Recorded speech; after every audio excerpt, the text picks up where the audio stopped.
चैत लयदारी वाला सुनले हो खब कि मेहरारू मर्द खातिर तड़पतिया। हां हम हो एगो गोलर नहीं है कि ही चैते में गवना करा लो। हां बाकी ई कैसन मर्द बा कई कैसन बा जे चैत के महीना में मेहरारू खातिर तड़पता। होली के दिने आइल बा हां बाहरा से हां आ तले पता लगल बा ये होली के बिहान भइला। हां हां मेहरारू के दिन धरा गइल बा। हां संझिया खन मौगी से कहता का कहता कि कैसे बीत चैत के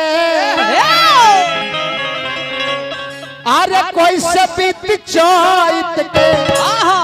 अरे ऐसा न महीना हो हसीना घर से जात बाबू चल जाए तो हमार दिन के ना कट कैसे बीत चैत के अरे ऐसा न महीना हो हसीना घर से जात बाबू अंगूठी के नगीना हो हसीना घर से जात अंगूठी के नगीना हो बाड़ू अंगूठी के नगीना हो हसीना घर से जात बारी कैसे पीती चैत कैसे बीती चैत के ऐसा न महीना हो हसीना घर से जात बाबू अंगूठी के नगीना हो हसीना घर से जात बाबू ऐसे बीती हो नगीना छोड़ के जात अंगूठी के नगीना हो हसीना घर से जात बाबू ऐसे बीती हो नगीना छोड़ के जात काम लगता है राजा काम लगता है राजा काम लगता तू तो बाहर में करे लयरा तू तो बाहर में करे लयरा राजा काम लगता बाहर में करे लयरा राजा जी हमरा काम घर से जात ना हो हसीना घर के जात बा नागमणि भैया हमरा के पुरस्कार दिले बा हमरा मुस्कानो के रूप में दिले बा हार्दिक अभिनंदन।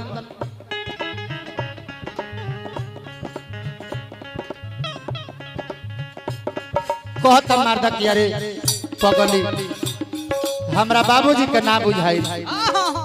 हमर बाबूजी बिना पूछले तो हर दिन ध देले बानी धो दे तो बताओ हम नहीं बाहर से घर है आ तू जतरू नहीं हो रे तो हम ये का कर कहता बाबूजी नया अच्छा कोई नहीं बिना पूछले दिन धइनी बाबूजी नया अच्छा कोई नहीं बिना पूछले दिन धइनी बाबूजी नया अच्छा कोई नहीं बिना पूछले दिन धइनी बाबूजी नया अच्छा कोई नहीं बिना पूछले दिन धइनी बाबूजी नहीं मना कोई ना अरे सोची सोची छूटतावे सोची सोची छूटतावे सोची सोची छूटतावे हमारा पसीना हो हसीना घर से जात बारू ठीक नगीना हो हसीना घर से जात बारू ठीक नगीना हो हसीना घर से जात ठीक नगीना हो हसीना घर से जात बारू ठीक नगीना हो हसीना घर से जात बुध बुधिए राजा हमारा झोलिए में होता बुध बुधिए राजा पर कौन उपाय कुछ हमके न बुझाए कौन उपाय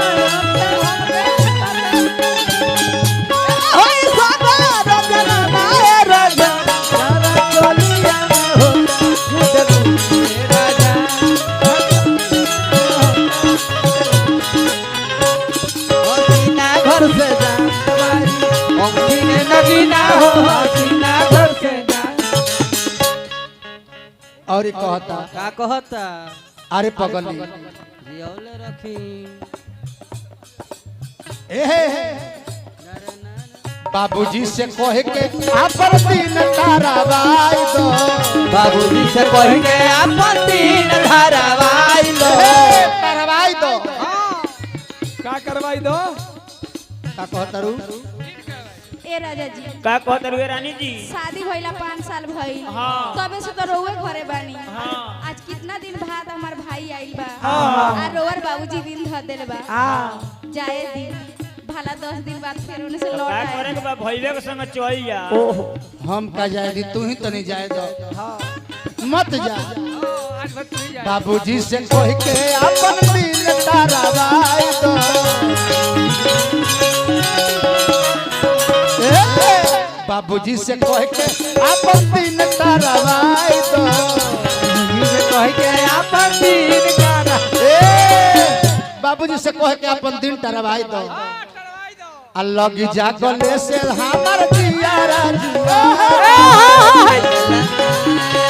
कृपया दूरी बनाए लग जागले से हमर दिया जुड़ाई दो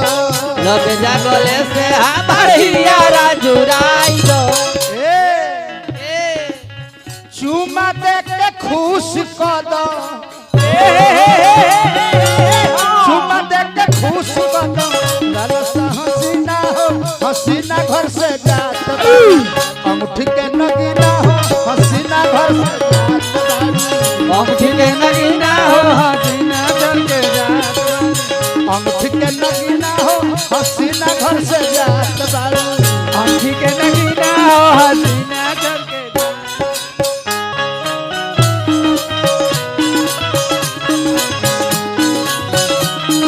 ए सौकत बाबू झुमका गिरा रे हाय हाय हाय हाय हाय हाय हाय हाय झुमका हाय गिरा रे बरेली के बाजार में झुमका गिरा रे बरेली के बाजार झुमका गिरा झुमका गिरा हाय हाय हाय झुमका गिरा रे बरेली के बाजार में जात में अंगूठी के नगीना अंत में कहत झुमका बरेली गिरे चाहे बरौली में गिरे बात बरा आहा शर्मा मनोज तो से करे लेनी हो सारा मनोज तो जा करे लेनी हो दीपक शर्मा जी गाय घाट के हमरा के पुरस्कार देनी हार्दिक अभिनंदन करो बोले बा शर्मा मनोज तो से करे लेनी हो सारा मनोज तो जा करे लेनी हो के काहे जात बाड़ू तनियावा हमरा कोरा काहे जात बारू दुनियावा हमरा कोरा जात बाड़ू काहे तनियावा हमरा कोरा जात बारू काहे दुनियावा हमरा कोरा ए ब्याजी एंगा मन धरी तो हमरो देह में खून बा खून बत का करबो अनु हमरो जुनून हो जाई हां एकरो खड़ा होता रोवा आहा हमरा नागमणि भैया के दामाद बाने हार्दिक अभिनंदन करो हां तो दामाद बहन तो खाली रोवे ले हां हमनियो के लेब को हमनियो को लेब सो पैसा पैसा बा ये तो हाँ हाँ है ना अरे ए बाबू शर्मा मनोज तो से करे लेनी होरा शर्मा मनोज तो जा करे लेनी हो जात बाड़ू काहे तनी सट हमरा कोरा जात बारू काहे दुनियावा हमरा कोरा हम नहीं जिए पाए हाय हाय हाय हम नहीं जिए पाए जान तहरा बिना हो हसीना घर से जात बाड़ू अंगूठी के नगीना हो हसीना घर से जात बाड़ू अंगूठी के नगीना हो हसीना घर से जात बारू अंगूठी के नगीना हो हसीना घर से जात हसीना घर से जात बारू